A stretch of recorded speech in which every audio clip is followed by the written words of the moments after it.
Bonjour, je m'appelle Mickaël, je suis passionné par le recrutement et j'en ai fait mon métier. Je vous fais cette vidéo et je vais en faire d'autres pour expliquer la frustration des candidats sur le marché. Euh, le thème de cette vidéo, ça va être de parler du fait d'être mis dans une case. Sentiment légitime, parce qu'en fin de compte, quand on postule ou lorsqu'on va être amené à être contacté, quand on va être amené à être chassé, ce qui est un terme déjà un peu embêtant quand on parle de ressources humaines, en fin de compte, à 95% du temps, ça va être pour avoir le même job à la concurrence. Et donc pour le même rôle, pour les mêmes responsabilités. Euh, donc ça, c'est extrêmement frustrant parce qu'en fin de compte, la personne va pas pouvoir, en fin de compte, va se dire comme quoi sur le marché, on va l'imaginer que sur ce poste-là et pas sur la next step, pas sur une possibilité d'évolution. Euh, D'où ça vient? D'où ça vient? Ça vient du fait que le, ça vient du besoin en fin de compte. Ça vient du besoin, ça vient du hiring manager à qui je ne jette pas la pierre parce que lui-même a une pression folle en interne pour pouvoir atteindre des objectifs. Et pour ça, il a besoin d'une équipe. Et il a besoin d'une équipe performante et rapidement performante.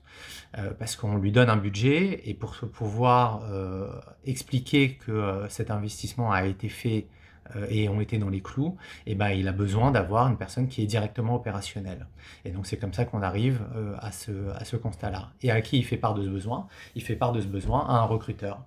Et le recruteur, là encore qu'un seul maillon dans la chaîne, lui va suggérer des profils, il va sélectionner les profils en fonction du besoin, donc le profil qui est déjà directement opérationnel et qui donc a déjà fait le même job.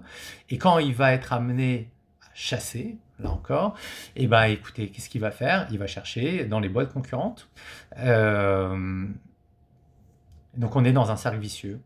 Et la conséquence de ça, c'est que à 95% du temps, donc les gens sont contactés comme ça, et à 50% d'entre eux vont accepter. Pourquoi? Parce qu'ils vont avoir un gap financier de 10 à 20%, ce qui n'est pas négligeable et ce qui est souvent aussi un critère qui est pris en compte par n'importe quelle personne, tout simplement sur le marché de l'emploi.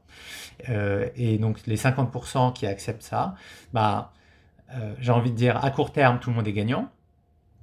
Le candidat, il a fait son gap financier, mais à moyen terme et encore plus à long terme, le candidat, pour rester encore sur lui, il va rester dans sa case, il va rester combien de temps? 2 ans, 3 ans, et après il voudra bouger, ce qui est complètement normal parce qu'il a envie d'évoluer. L'entreprise, elle aura investi sur un profil, elle l'aura formé à ses propres méthodes, à ses propres outils, et au bout de 2 ans, il part. Euh, donc là, l'entreprise, elle est aussi perdante parce qu'elle a un turnover qui est en fin de compte avec un ratio qui est mauvais. Côté client, on est aussi frustré parce qu'on a toujours de nouveaux interlocuteurs, soit pour faire du delivery, soit au niveau commercial ou autre. Et en fin de compte, euh, côté, pour rester dans la sphère de la RH, côté vision de la gestion des talents, on n'est pas bon. Et d'un côté, gestion de la carrière d'un point de vue candidat, c'est ce qui nous importe là aujourd'hui, en fin de compte, c'est un mauvais calcul. Donc, sentiment légitime, sentiment qui est présent et qui fait que au bout d'un moment, on va toujours, en fin de compte, vous revoir comme un profil qui n'a pas d'expérience significative parce que vous bougez tous les 2-3 ans. Voilà, j'espère que cette vidéo vous a plu et je vais vous en faire 2 autres sur des thèmes toujours expliquant la frustration qu'un candidat peut avoir sur le marché.